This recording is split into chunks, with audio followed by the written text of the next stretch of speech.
Assalamualaikum warahmatullahi wabarakatuh. Hai anak-anak, bagaimana kabarnya hari ini? Alhamdulillah, luar biasa. Allahu Akbar. Yes. Nah, sebelum kita memulai pembelajaran pada hari ini, alangkah baiknya kita berdoa bersama-sama terlebih dahulu ya. Berdoa, mulai. Bismillahirrahmanirrahim. Raditu billahi rabba wa bil islami dina wa bi muhammadin nabiyya wa rasula. Rabbi zidni ilma warzuqni fahma waj'alni min ibadika sholihin. Amin.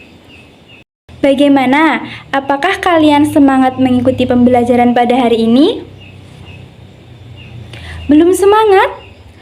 Baiklah, kalau gitu, Ibu akan mengajak kalian untuk ice breaking terlebih dahulu supaya kalian tambah semangat dalam mengikuti pembelajaran IPA pada hari ini. Nah, ice breakingnya akan Ibu contohkan terlebih dahulu ya. Buka tutup, bertepuk tangan. Buka tutup, tepuk di pangkuan. Digulung-gulung, sambil tertawa.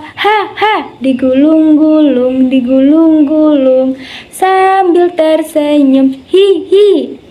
Sudah bisa? Oke. Mari kita bersama-sama melakukan ice breaking terlebih dahulu. 1, 2, 3. Buka tutup, bertepuk tangan. Buka tutup, tepuk di pangkuan. Digulung-gulung, sambil tertawa. Digulung-gulung, sambil tersenyum. Hihi. Yeay. Nah, bagaimana? Sudah semangat? Alhamdulillah. Nah, hari ini kita akan belajar materi IPA pada bab 5 dengan tema bagaimana kita hidup dan bertumbuh. Pada topik B, yaitu mengapa kita memerlukan makan dan juga minum. Nah, fokus materi pada pembelajaran kita pada hari ini adalah kita akan belajar yang pertama, mengenal berbagai macam organ-organ pencernaan pada tubuh manusia. Yang kedua, kita akan belajar bagaimana proses dari sistem pencernaan pada tubuh manusia. Dan yang ketiga, kita akan belajar tentang makanan dan juga minuman yang mengandung gizi seimbang. Nah, sebelum Ibu yang menjelaskan, Ibu mempunyai satu video animasi yaitu Nusa dan Rara yang mana akan berkaitan dengan materi pembelajaran kita pada kali ini. Untuk itu, silahkan kalian simak video berikut ini. Iya, enak kan?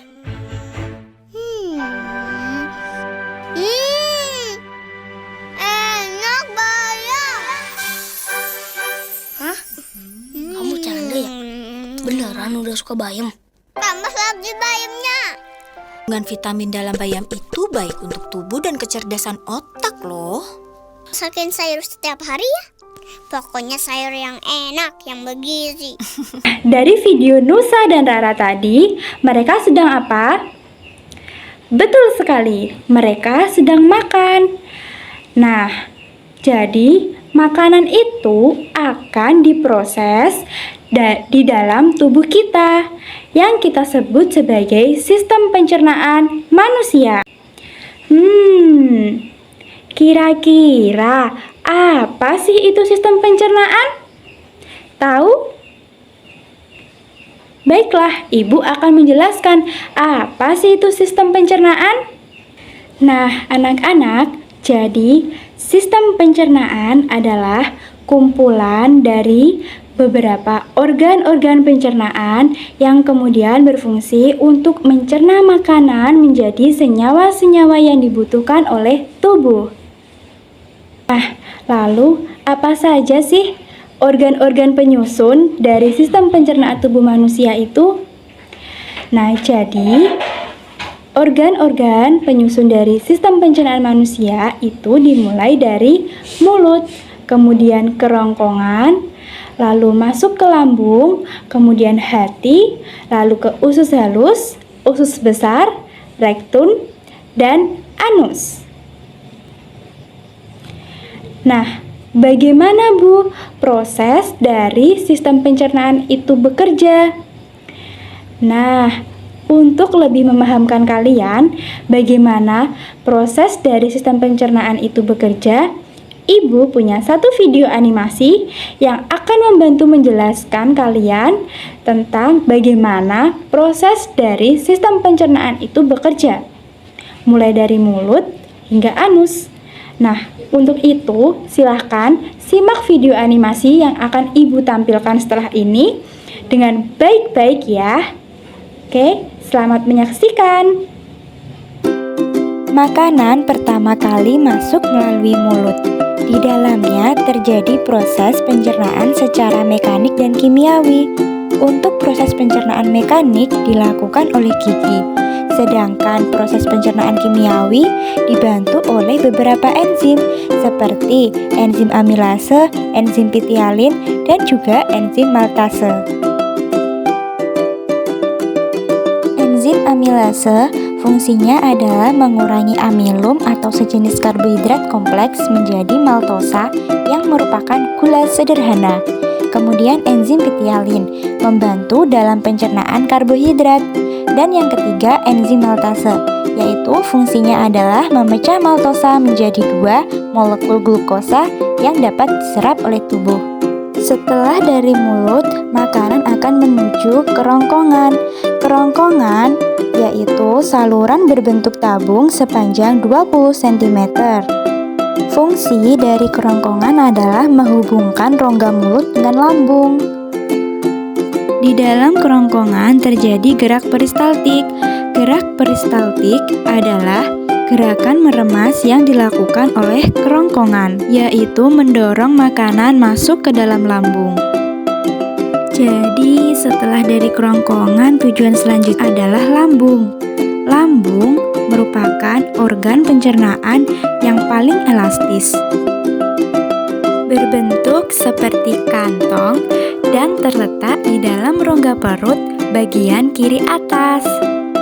Di dalam lambung terjadi pencernaan secara mekanis dan kimiawi. Pencernaan mekaniskan oleh dinding otot lambung yang meremas-remas dan mengaduk makanan.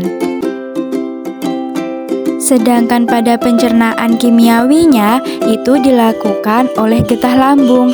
Getah lambung ini dihasilkan oleh kelenjar dari getah lambung.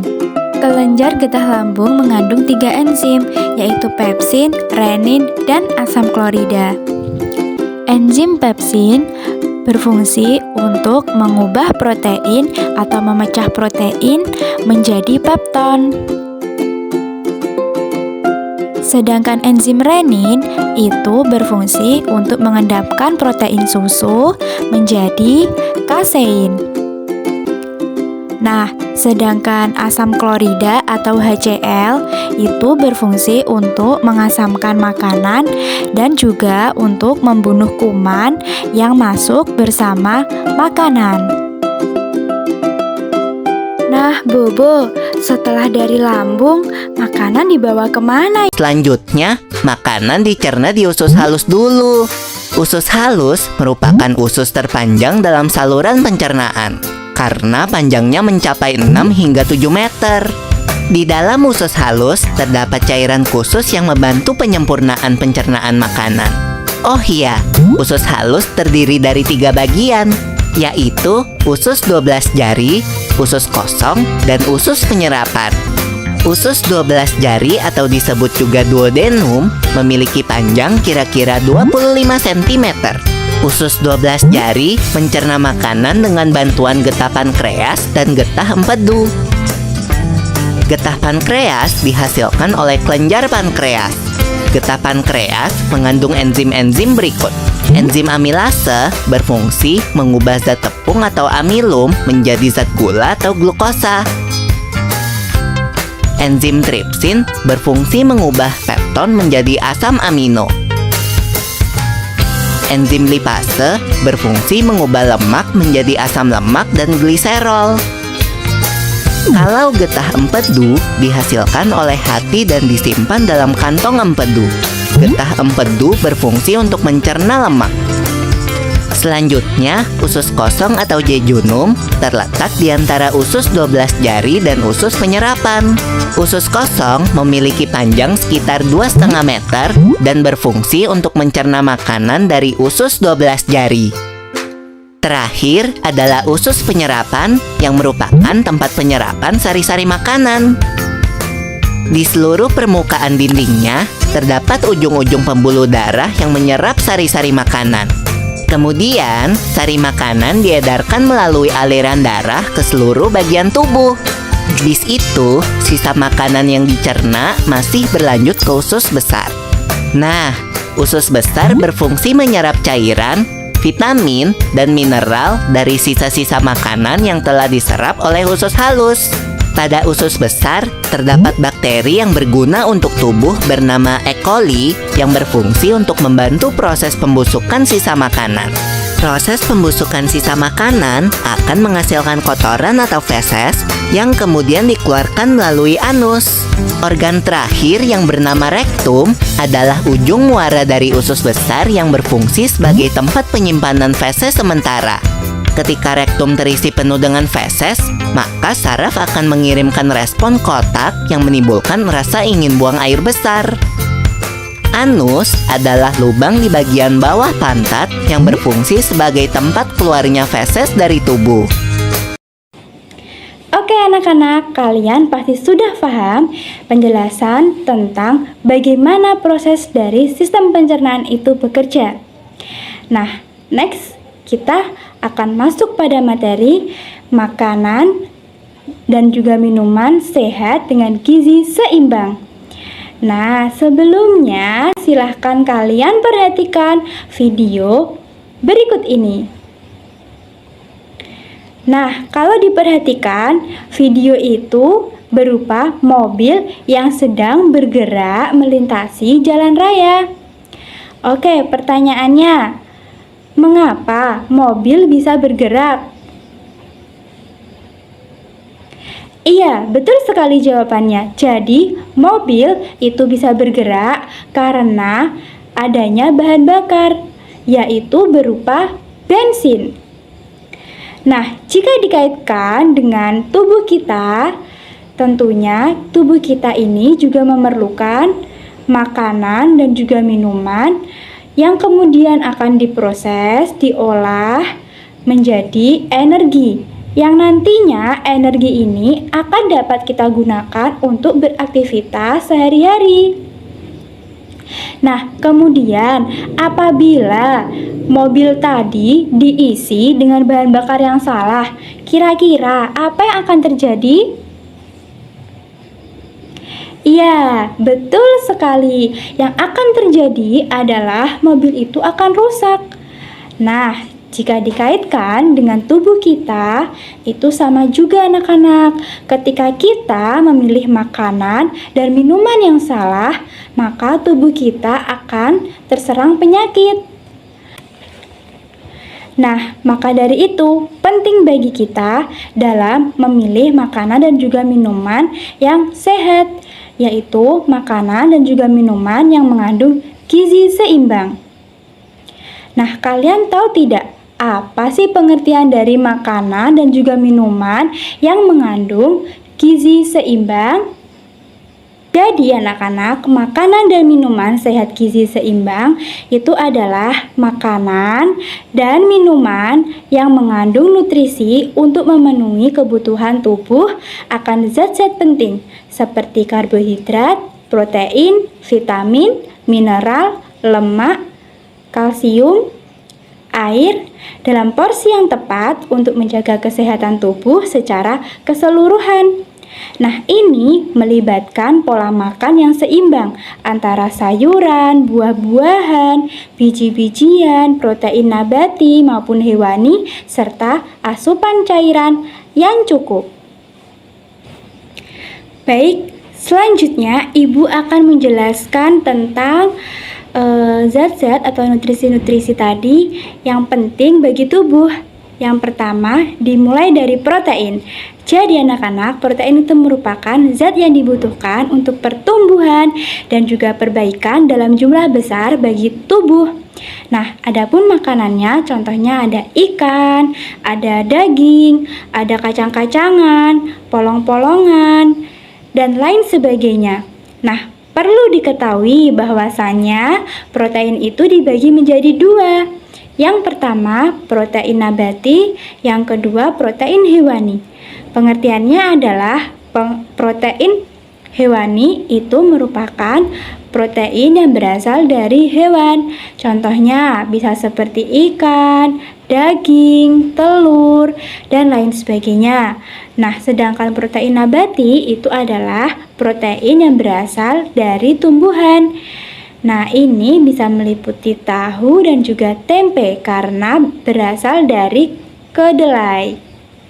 Yang kedua adalah karbohidrat. Nah, pasti kalian sudah tidak asing dengan karbohidrat ini ya. Jadi, karbohidrat itu merupakan nutrisi utama yang dibutuhkan bersama protein dan juga lemak. Karbohidrat akan diolah menjadi zat gula yang dibutuhkan tubuh untuk menghasilkan energi secara cepat. Nah, karbohidrat itu bisa didapatkan dari yang pertama apa? Ya, pasti kalian sudah tahu yaitu nasi, kemudian kentang, bisa juga jagung, umbi-umbian, sagu, tepung-tepungan, dan lain sebagainya. Yang ketiga, lemak. Lemak membantu dalam penyerapan vitamin, melindungi organ-organ penting di dalam tubuh, dan membantu tubuh agar tetap hangat. Lemak bisa didapatkan dari santan, kacang-kacangan, daging sapi, daging kambing, daging ayam, ikan, susu, dan semua makanan yang digoreng.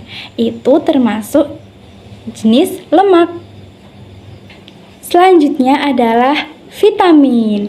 Vitamin membantu tubuh melawan kuman penyakit dan diperlukan untuk menunjang kinerja tubuh. Pada umumnya, vitamin itu berasal dari buah-buahan dan juga sayur-sayuran. Anak-anak, vitamin itu ada banyak macamnya. Ada vitamin A, vitamin B, vitamin C, vitamin D, dan lain-lain. Nah, Ibu akan memberikan satu contoh. Contohnya vitamin A. Itu ada sayur tomat, wortel, pepaya. Yang mana fungsi dari vitamin A ini adalah menjaga kesehatan mata kita. Kemudian kalau vitamin C itu banyak diperoleh dari buah jeruk yang akan menjaga dan melindungi kita dari sariawan. Oke, lanjut ya.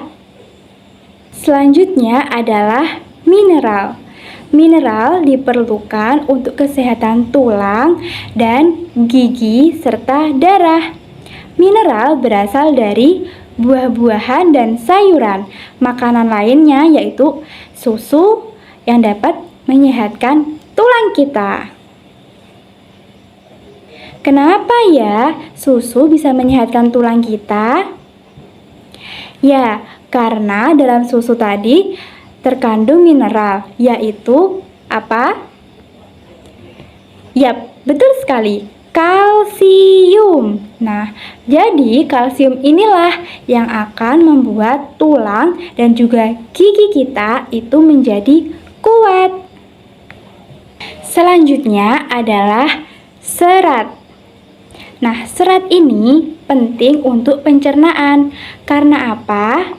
Karena dapat membantu menjaga kesehatan usus dan mempermudah proses dalam buang air besar. Jika kurang serat, kita akan kesulitan dalam buang air besar.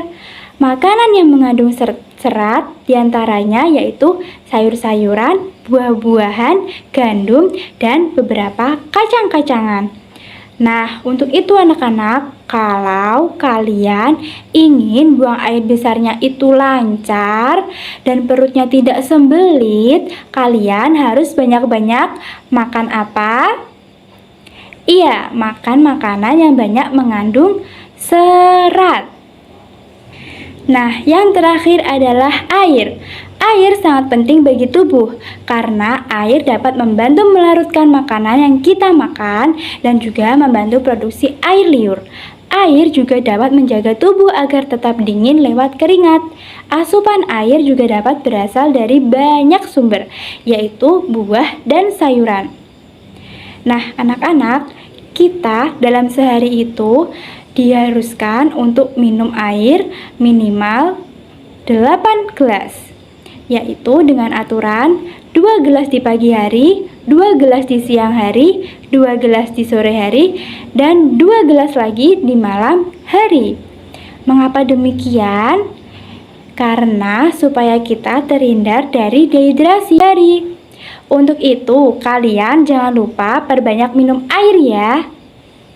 Anak-anak, untuk membantu kalian dalam mengatur pola makan, kalian bisa mengikuti pola di samping ini. Nah, angka persentase menunjukkan beberapa banyak nutrisi makanan yang kalian makan. Nah, dari 100% makanan yang kalian makan, sebaiknya 40% makanan merupakan sumber karbohidrat seperti nasi, roti, sereal. Adapun 35% makanan sebaiknya mengandung buah-buahan dan sayuran. 20%-nya makanan mengandung daging, ikan, susu, dan telur, serta 5% sisanya mengandung lemak dan juga gula. Nah, anak-anak, dengan mengatur pola makanan yang sehat dan seimbang tadi, tubuh kalian akan menjadi sehat dan terhindar dari berbagai macam penyakit. Jadi, siapa yang masih tidak suka sayur?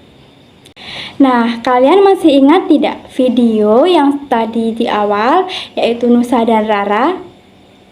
Ya, tadi Nusa dan Rara sedang makan apa? Makan sayur, yaitu sayur bayam. Nah, di video tadi, Rara tidak suka makan sayur. Kemudian, ibunya menasehatinya kalau sayur bayam itu banyak sekali manfaatnya. Nah, akhirnya Rara menjadi mau makan sayur. Nah, begitu juga dengan kalian anak-anak. Kalian harus mulai sekarang membiasakan untuk suka makan sayur. Karena apa? Sayur itu banyak sekali vitamin, banyak sekali serat, banyak sekali manfaatnya. Oke? Nah, itu tadi ya pesan dari Ibu. Kesimpulan dari materi pembelajaran kita hari ini, yang pertama, sistem pencernaan adalah kumpulan dari organ pencernaan yang berfungsi untuk mencerna makanan menjadi senyawa-senyawa yang dibutuhkan oleh tubuh. Kemudian, organ yang berperan dalam sistem pencernaan dimulai dari mulut, kerongkongan, lambung, hati, usus halus, usus besar, rektum, dan anus. Kemudian, makanan dan minuman sehat gizi seimbang adalah makanan dan minuman yang mengandung nutrisi untuk memenuhi kebutuhan tubuh akan zat-zat penting seperti vitamin, mineral, karbohidrat, protein, air, serat, dan lemak, dalam porsi yang tepat untuk menjaga kesehatan tubuh secara keseluruhan. Ini melibatkan pola makan yang seimbang antara sayuran, buah-buahan, biji-bijian, protein nabati atau hewani, serta asupan cairan yang cukup. Nah, anak-anak, demikian tadi yang dapat Ibu sampaikan. Akan tetapi sebelumnya Ibu akan memberikan penugasan pada kalian. Silahkan kalian merangkum materi yang telah Ibu jelaskan tadi ya. Oke, Nah, kalau begitu tetap semangat semuanya karena belajar IPA itu sangat menyenangkan. IPA tidak membosankan. Oke, sampai bertemu di video pembelajaran selanjutnya. Kita baca hamdalah bersama-sama. Alhamdulillahirabbil alamin. Semoga apa yang Ibu sampaikan tadi bermanfaat untuk kita semua. Sekian dari Ibu. Wassalamualaikum warahmatullahi wabarakatuh.